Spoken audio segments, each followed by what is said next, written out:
Bonjour à tous, donc aujourd'hui là dans cette petite vidéo je vais essayer de vous montrer, vous pointer du doigt ce qu'il faut avoir en tête quand on construit un poster comme vous allez devoir le faire à la fin de nos cours ensemble. Euh, donc essayer de voir un peu quelques éléments de conception graphique. Tout d'abord, je voudrais dire que la conception graphique, la construction d'images, la fabrication d'infographies, c'est un métier en soi qui nécessite de fortes compétences. Je dirais même plutôt que c'est plusieurs métiers parce qu'il y a mille une façons de concevoir des images. On peut être infographiste, c'est-à-dire vraiment être spécialiste du dessin sur ordinateur. On peut être spécialiste de la 3D, donc être capable de manipuler des outils de conception 3D, donc ça passe par du dessin, ça passe aussi par de la programmation. On peut être spécialiste de la représentation de données, faire de la data viz, on parle aussi de data science de plus en plus, c'est-à-dire de tout ce qui est dans la manipulation de données, voire de données massives. Et on peut être aussi cartographe, c'est-à-dire spécialisé dans la représentation, le traitement et la représentation d'informations spatiales. En fait, tous ces métiers ont beaucoup de points communs, mais c'est souvent des filières professionnelles différentes. Par exemple, nous, on va faire plutôt de la cartographie et pas du 3D qu'on va plutôt apprendre dans des écoles d'ingénieurs ou des choses comme ça.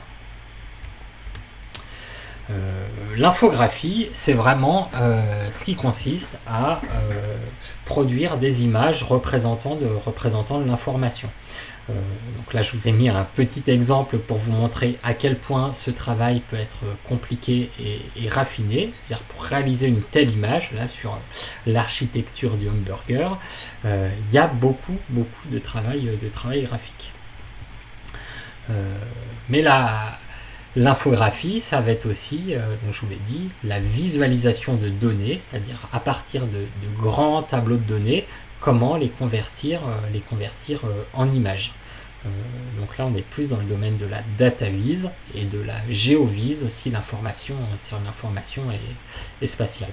Et pour cela, pour convertir ces données en représentation graphique, statique, animée ou interactive, il y a en réalité tout un tas d'outils dont un est vraiment central aujourd'hui, c'est la librairie JavaScript D3JS que j'évoque rapidement ici, qui permet de faire de la visualisation de données interactives pour le web et pour lequel il y a un engouement assez fort en ce moment. Parce que ça permet de faire assez rapidement tout un tas de choses, des représentations en diagrammes, en bubble chart, représentation par graphe, des nuages de mots, etc. Tout un tas de représentations statiques, animées, il y en a plein. Après, ce qu'il faut savoir, c'est que pour réaliser ces choses-là, on va passer la plupart du temps par quand même de la programmation informatique. Ce qu'on ne va pas faire pendant ce cours, je vous rassure. La spécificité, nous, de ce qu'on fait en tant que géographe, c'est qu'on va s'intéresser principalement, et même quasi exclusivement, à de l'information spatiale, c'est-à-dire de l'information qui est localisée dans l'espace. Donc on va faire de la représentation de données, un peu comme ce que je vous ai montré avant, faire varier des symboles, leur taille, leur position, leur forme, leur couleur, etc. Mais en ayant un ancrage spatial, c'est-à-dire qu'on va faire varier ces symboles avec une position donnée dans l'espace géographique. Et c'est ça, nous, qui nous intéresse en tant que géographe, c'est voir comment les phénomènes s'organisent dans l'espace pour essayer de percevoir pourquoi tel phénomène se produit ici plutôt qu'ailleurs, ici plus qu'ailleurs, essayer d'analyser un peu tout ça. La carte nous sert à ça. Après, le point commun dans tout ce que je vous ai montré là, c'est qu'on fait appel, que ça soit spatial ou non spatial, à de la sémiologie graphique. C'est-à-dire que pour représenter une donnée quantitative absolue, on va faire varier la taille.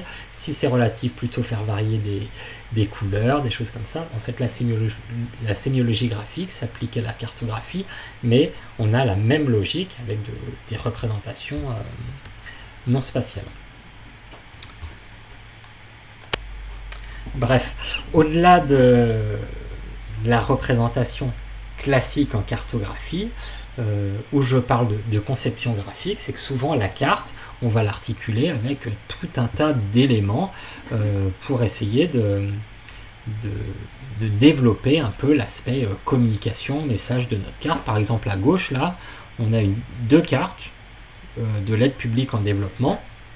En haut, c'est ceux qui versent l'aide, donc l'aide versée par les pays européens, et en bas, les pays qui reçoivent l'aide au développement.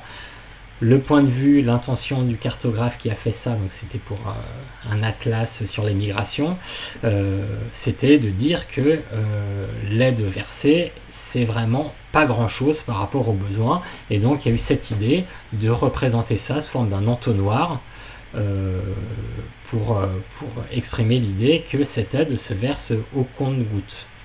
Donc voilà, c'est un exemple pour dire qu'au-delà de la représentation de l'information en tant que telle, donnée quantitative par des symboles proportionnels, on peut essayer d'agencer toute cette image, toute cette information pour essayer de construire un message.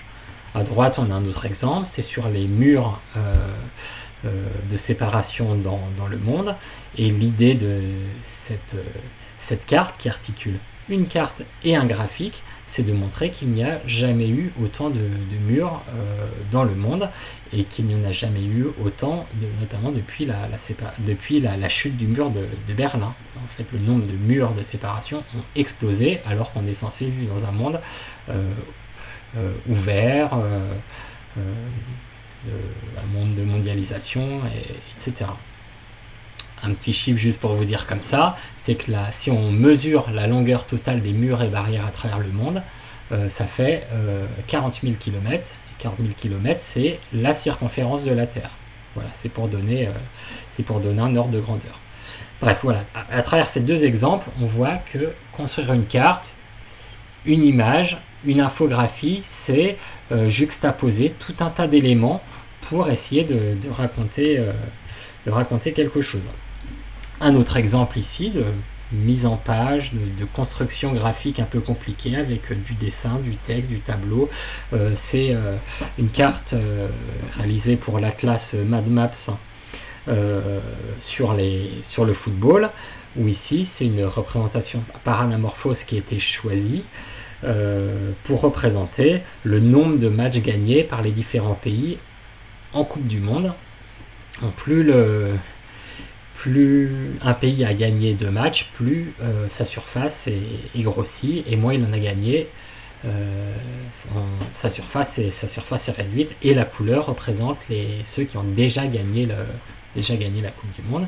Et du coup, quand on fait ce genre de déformation, on a une grille qui apparaît, une grille de déformation qui a été utilisée ici pour rappeler l'idée du but du terrain de football. Voilà, donc c'est une espèce de mélange graphique entre l'information, l'habillage, l'esthétique, etc. Et je vous en montre encore un d'exemple d'infographie cartographique.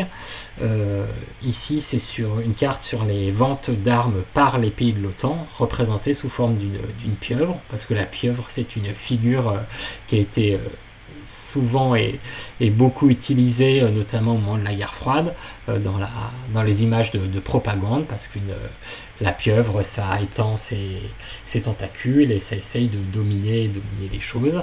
Et donc ça a été utilisé pour représenter la mafia, pour représenter l'URSS, voilà. Et donc là, elle est utilisée pour représenter l'OTAN. Sachant que c'est quand même une vraie carte, puisque sur cette représentation, l'épaisseur des tentacules est proportionnelle au montant relatif aux ventes d'armes entre l'OTAN et les différents pays. Donc on est sur la variable visuelle taille en linéaire, c'est-à-dire l'épaisseur. Donc ici c'est une cartographie par tentacule proportionnel, si vous voulez. Voilà. Mais donc on a le fond et on a la forme qui se mélange, qui s'imbrique dans une représentation cartographique, infographique, qui fait au final fait sens. Alors, dans tout ce que je vous ai montré là, qui est très divers, effectivement, avec un travail graphique assez fort, ce qu'il faut comprendre, je l'ai déjà dit, c'est que derrière tout ça, il y a la sémiologie graphique de Jacques Bertin. Les données quantitatives absolues sont représentées par des symboles proportionnels, la variable visuelle taille, les données quantitatives relatives par des aplats de couleurs, la valeur notamment, le qualitatif par des variations de forme ou de couleurs. Voilà, on est dans la sémiologie graphique de Jacques Bertin, même si évidemment on ne retrace pas des symboles, des traits, des lignes en faisant varier l'épaisseur vraiment, mais on va être dans des tentacules proportionnels ou alors dans un but de football qui se déforme ou des choses comme ça. Mais on est sur la sémiologie graphique, l'expression graphique de la donnée est toujours en phase avec ces règles de représentation élémentaire. Alors, rentrons un peu dans le cœur du sujet, c'est-à-dire la réalisation des posters. C'est-à-dire que souvent, quand on réalise une composition graphique, on va être amené à articuler différents éléments graphiques les uns par rapport aux autres, sur un espace contraint qui est souvent l'espace de la feuille de papier ou l'espace qu'on a dans un blog ou voilà. Donc il y a mille et une façons d'articuler ces éléments graphiques. La façon la plus simple, ça va être ce qu'on appelle la planche cartographique, c'est-à-dire une juxtaposition de cartes ou autres éléments graphiques sur une page de façon ordonnée, de façon extrêmement simple. Alors souvent, on va avoir un titre général, et puis différentes cartes bien alignées les unes par rapport aux autres, avec chacune un titre et chacune une légende la plupart du temps. Donc ici sur la partie de gauche, on a 3 cartes à 3 échelles différentes, donc on va être sur une planche dite multiscalaire, multi-échelle. À droite, on a quelque chose d'un peu différent, on a une carte générale, puis 2 éléments qui vont peut-être éclairer la carte générale, une représentation graphique, et puis un bloc de texte. Donc voici un exemple assez simple de planche cartographique multi-échelle. Non, c'est pas tout à fait multi-échelle parce qu'on a une carte de localisation ici, une carte générale représentant la population catholique et 2 zooms. Si on est exactement dans quelque chose de multi-échelle, voilà, à des échelles différentes. Donc avec une organisation assez simple en carré, 4 cartes les unes juxtaposées les unes aux autres. Un autre exemple ici, donc ça c'est une planche réalisée pour le Monde Diplo, où on a cette fois-ci exactement la même échelle à chaque fois, où on a une représentation, donc c'est sur l'Amérique du Sud, de variables illustrant les fragilités économiques d'un continent. Donc c'est le titre général de fragiles économies, avec 3 critères: la population, le PNB par habitant et le service de la dette. Ces 3 éléments illustrant une thématique générale, c'est-à-dire la fragilité économique. Donc dans un premier cas, dans le premier exemple, on avait un thème avec une organisation en zoom successif, là, on jouait sur la notion d'échelle. Dans ce second cas, on ne fait pas varier l'échelle, mais on fait varier l'indicateur statistique qu'on représente pour illustrer une thématique. Alors, le poster, c'est un peu aller au-delà de la simple juxtaposition de cartes. Donc dans les cas que je vous ai montrés, on avait juste des cartes les unes par rapport à côté des autres, sans vraiment texte explicatif.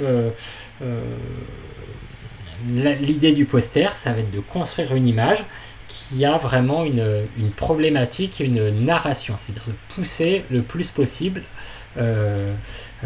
cette idée de discours et de narration. Je vais vous prendre deux exemples.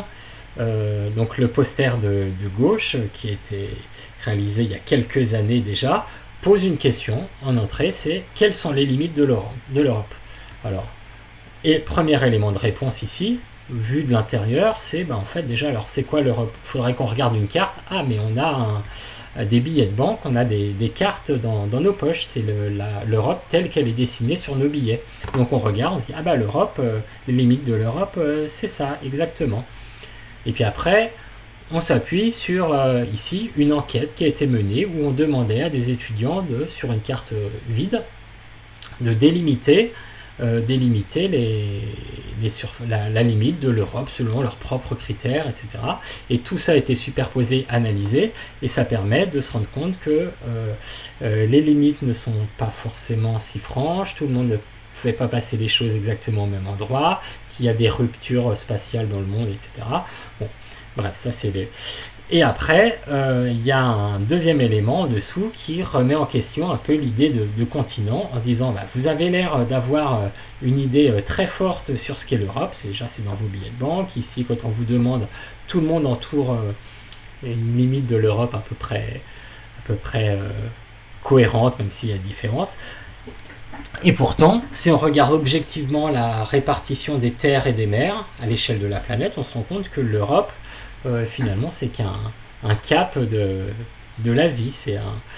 Et donc, il n'y a pas forcément de logique à en faire un continent en tant que tel. Si on regarde la population, on se rend compte que le bassin de population à l'échelle de la planète, il est plutôt euro-africain. Et si on regarde la richesse, on se rend compte qu'il y a un espace de richesse encore plus large qui franchit encore une fois allègrement la Méditerranée. Et donc cette question, tout ça pour dire que cette question de limite de l'Europe, elle repose sur une espèce de subjectivité. Voilà. Donc, vous voyez, l'articulation des images et du texte raconte tout un truc qui peut être un peu compliqué. L'idée, c'est de guider le lecteur par des éléments graphiques et textuels simples et qu'on va comprendre quand même assez vite. Il ne faut pas qu'il y ait trop de texte. Il faut que des éléments soient mis en évidence. Par exemple, là, quand il y a un texte un petit peu long, l'auteur a choisi de mettre en évidence les éléments les plus importants pour que l'œil aille piocher vers ce qui est important. Et dans cet exercice de construction de poster, ce qui est très difficile, c'est vraiment de hiérarchiser l'information de telle sorte qu'on guide le lecteur, qu'on lui propose un parcours de lecture qui soit assez facilement compréhensible. Et ici, on a un autre exemple, donc là, je ne vais pas vous le détailler autant. C'est sur le thème de la démographie en Europe. Donc ici, c'est la galère démographique de l'Union européenne, avec une carte avec la population jeune, la population vieille. Et ici, l'idée de galère est reprise par des pyramides des âges qui naviguent sur les flots avec des formes différentes. Voilà, c'est une espèce de métaphore de la galère démographique en Europe.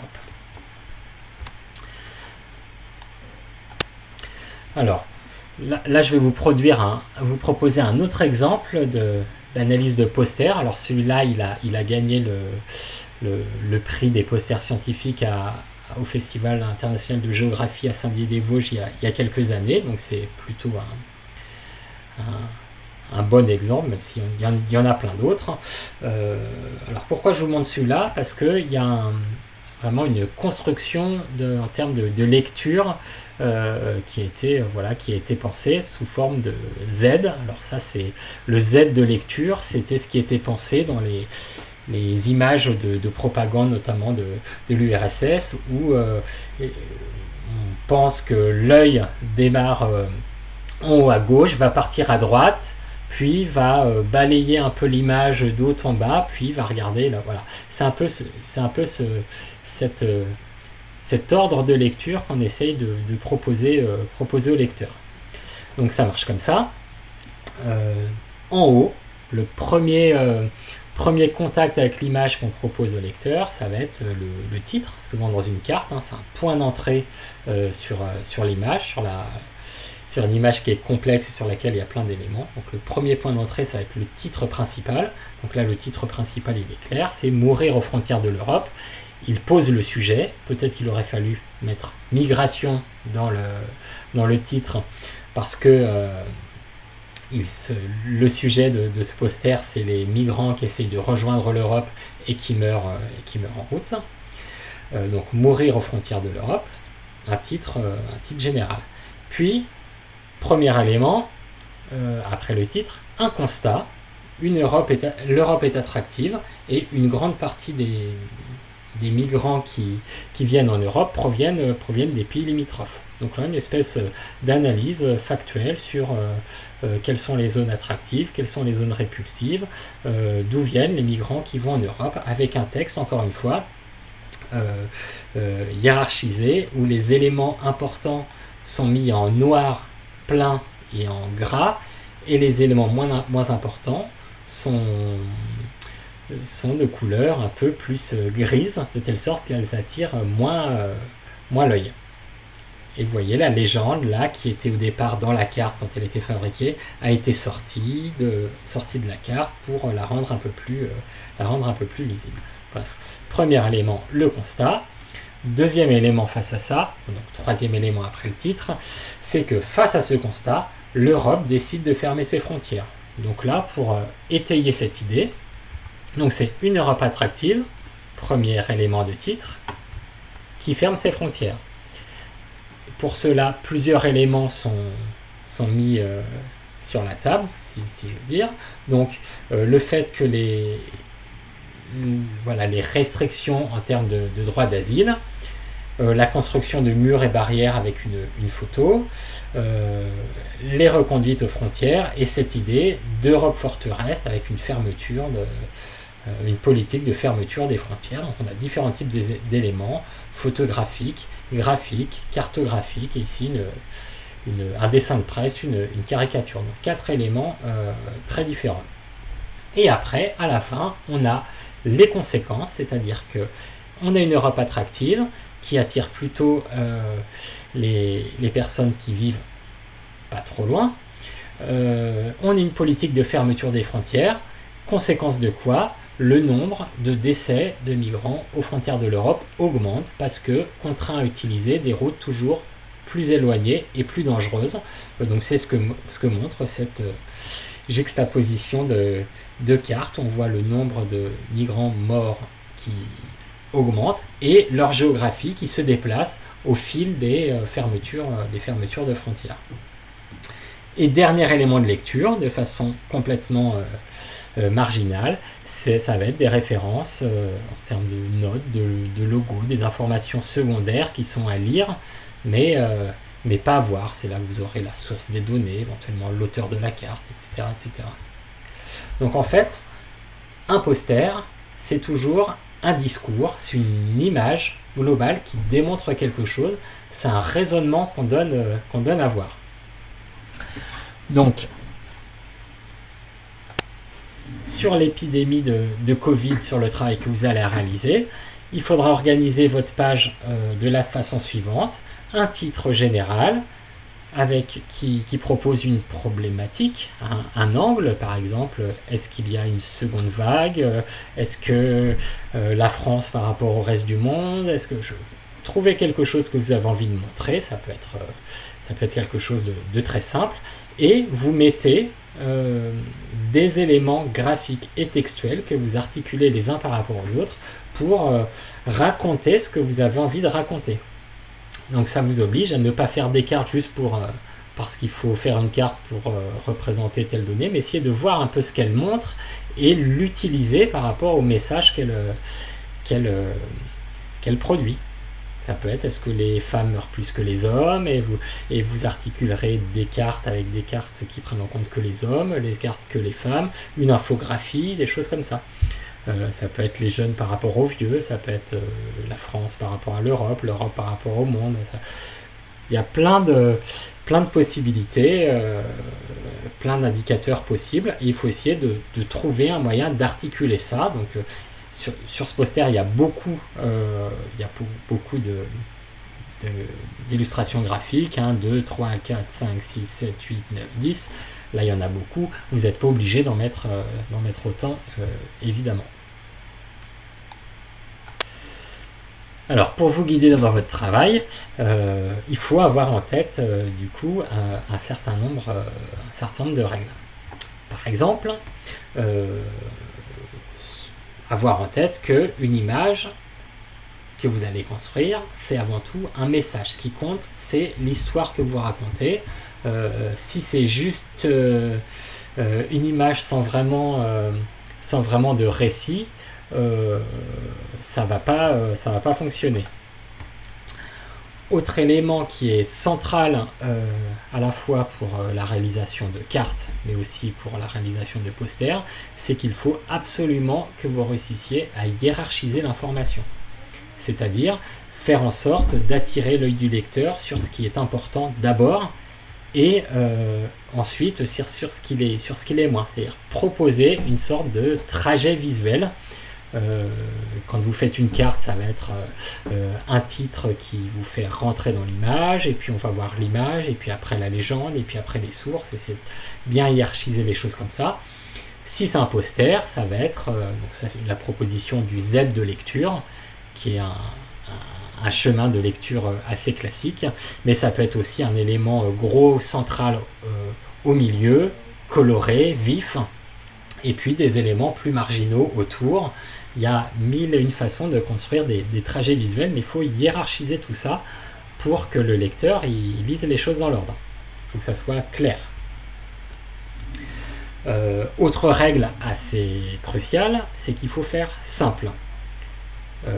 C'est-à-dire proposer une image qui soit ordonnée et qui ne soit pas chaotique, sans cacophonie visuelle, on va dire ça comme ça. Faire en sorte que les différents éléments soient cohérents les uns par rapport aux autres, bien alignés, bien ordonnés, de telle sorte qu'il n'y ait pas une image un peu où on ne sait pas trop dans quel sens la prendre. Ça, c'est hyper important qu'il y ait quelque chose de très ordonné. Après, il y a un autre élément, mais qui est plus difficile à s'approprier, parce qu'on n'est pas dans l'ordre vraiment de la technique. C'est l'idée du bon goût, de l'harmonie des couleurs, de faire quelque chose qui soit moderne et qui ne soit pas désuet ou archaïque. Par exemple, je vous conseille d'éviter les couleurs trop fluo. Ça, c'était les années 80, peut-être oublié un peu aujourd'hui. Voilà. Faire une carte ou une illustration graphique de bon goût, c'est pas facile, et ça demande quand même pas mal d'expérience. Et une bonne façon de faire, moi je trouve, c'est de regarder un peu sur internet quand vous lisez des choses, dès qu'il y a une illustration qui vous plaît, que vous trouvez jolie, pertinente, vous pouvez la regarder et vous demander ce qui marche bien là-dedans.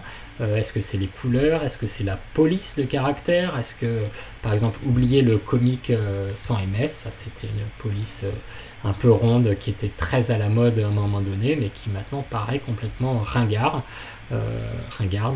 Bon, bref. Donc ça, cette idée de style et de goût, c'est vraiment quelque chose qui s'acquiert en pratiquant, et qui s'acquiert aussi en regardant beaucoup ce qui se fait à une époque donnée. Donc ça, c'est quelque chose qui n'est pas évident. Et autre règle importante, ça va être, alors ça c'est plus un conseil pratique, ça va être l'idée d'organiser votre travail de la façon la plus rigoureuse possible. Alors ça, je vous en ai parlé dans les différentes vidéos sur Inkscape. C'est vraiment essayer d'organiser votre travail sous forme de calque. Par exemple, quand vous faites un poster, une carte par calque, placer le texte à un endroit et tout ça, pour pouvoir bien aligner excusez-moi, bien aligner les éléments les uns par rapport aux autres, bien les organiser, et pour que vous, ça soit aussi clair dans votre démarche de construction graphique. Je vous conseille aussi de travailler en plusieurs phases, c'est-à-dire si vous avez 1 heure de travail devant vous pour réaliser votre carte, vous faites une première version, vous la sauvegardez, vous la nommez version 1, puis quand vous y revenez dessus le lendemain ou la semaine d'après, vous copiez-collez ce document et vous l'appelez version 2 et vous faites des versions successives comme ça que vous améliorez, que vous complétez, parce que ça vous permet d'avoir une trace de l'évolution de votre travail, et ça vous permet aussi que si vous faites une grosse erreur dans votre manip, dans Inkscape notamment, ben vous pourrez toujours de cette façon-là revenir à la version précédente. Aussi, cette idée de travailler en plusieurs phases, ça va être par exemple, des fois on arrive au bout d'une construction graphique et on ne sait pas vraiment trop quoi améliorer. Donc une bonne pratique, c'est de laisser reposer, vous fermez votre document et vous l'ouvrez 2 jours plus tard, et là vous allez le regarder avec un regard un peu neuf et ça va vous donner des idées, de laisser reposer, de passer complètement à autre chose, de lire un bouquin, de travailler sur autre chose. Quand vous revenez à votre carte, vous allez l'aborder un peu de façon différente, et vous trouverez toujours des moyens de l'améliorer. Vous allez percevoir ce qui vous chagrinait jusque-là sans vraiment l'identifier, et voilà, c'est un processus un peu itératif comme ça qui peut prendre pas mal de temps.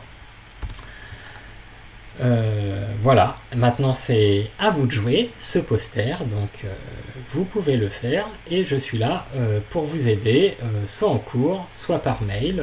N'hésitez pas, je réponds dans la journée. Bonne journée et bon courage.